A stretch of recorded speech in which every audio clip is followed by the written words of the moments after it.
Ready? Exercise number 17. Very important matter for exam purpose. Start. I am deeply conscious that the last 2 years have been difficult for Indian industry in the context of growing integration with the world economy and the inevitable uncertainties of the global marketplace. But we should also be proud of the way Indian industry has surmounted difficult challenges and produced world class winners in a number of fields such as information technology and pharmaceuticals. The process of corporate and industrial restructuring in the face of new challenges is inevitable. To help this transition, I shall be announcing important tax initiatives to facilitate corporate mergers and amalgamations. Stop, next para. The Industries under bracket Development and Regulation bracket out Act will be reviewed and amended so that the primary focus is shifted to development of industry rather than its regulation. The Monopolies and Restrictive Trade Practices Act has become absolute in certain areas in the light of international economic developments relating to competition laws. We need to shift our focus from curbing monopolies to promoting competition. Government has decided to appoint a committee to examine this range of issues and propose a modern competition law suitable for our conditions. The Prime Minister, one-fourth Advisory Council on Trade and Industry, has made important recommendations regarding knowledge-based industries. The pharmaceutical industry is one of the important knowledge-based industries where we have comparative advantage. We must strengthen our drug industry's research and development capabilities. Government has decided to set up two high-level committees or review the present drug policies so as to reduce the rigorous of price controls where they have become counterproductive and also to identify required support to Indian pharmaceutical companies to undertake domestic R&D.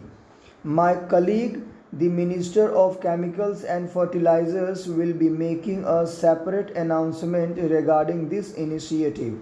Further, in order to promote foreign direct investment in this sector, government has decided to permit up to 74 equity under the automatic route. While we devote our attention to the new sunrise industries, we have not neglected established industries like textiles, which employs 380 lakh workers and account for about 20 of our manufacturing valued added. The Technology Upgradation Fund scheme has been approved by the government and will become operational soon. For the next 5 years, it will provide a substantial interest incentive of loans availed by textile units from financial institutions and banks. It will cover weaving, knitting and processing. Stop, next para. In the national agenda for governance, my government has already proclaimed our commitment to the handloom sector for providing services, technical and marketing facilities for handloom weavers. In the area of marketing, I propose to introduce a new integrated handloom promotion, Deen Dayal Hatkarga Protsahan Yojana, which would encourage processing facilities, new design inputs to weavers, and opening new avenues or marketing of handloom fabrics. Stop, next para. Government has already undertaken important legislative and other reforms initiatives in key infrastructure sectors such as power, telecom, roads and ports. The Sethu Samundaram ship canal project will provide a shorter sea route between the eastern and the western ports of our country.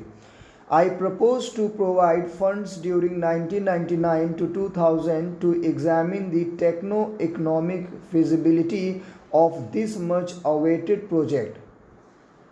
Last year, I had announced a number of initiatives to the SSI sector. Credit delivery to this sector continues to pose challenges to our banking sector. I propose the following initiatives to improve the delivery system for credit to SSI units. The composite loan scheme of SIDBI and commercial banks is designed to ease operational difficulties of the small borrowers by providing term loan and working capital through a single window. The limit for composite loans is currently rupees 2 lakh. I propose to increase this limit to rupees 5 lakh. Stop, next para.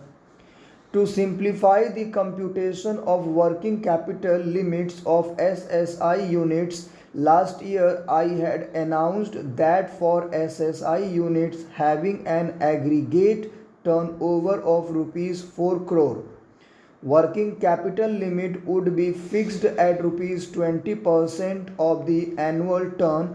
I propose to increase this limit of rupees 5 crore. In line with the recommendations of a high-powered committee appointment, RBI had advised banks to delegate more powers to branch managers to grant hoc limits, to simplify application forms, to fix their own norms for assessment credit requirement, and open more SSI branches. These measures should be the flow of bank credit to SSI units.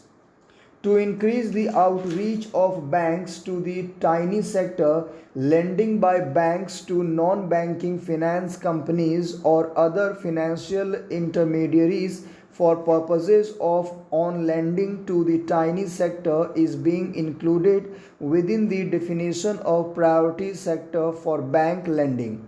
Inability to provide adequate security to banks and low recovery are often cited as a major constraint in flow of investment credit to SSI units. The problem is more acute for export-oriented enterprises. To alleviate this problem, a new credit insurance scheme will be launched. Stop. Thank you very much.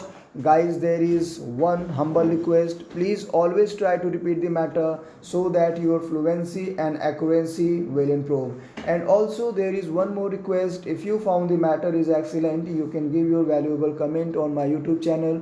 And also for next audio like this, you can subscribe my channel. Thank you very much.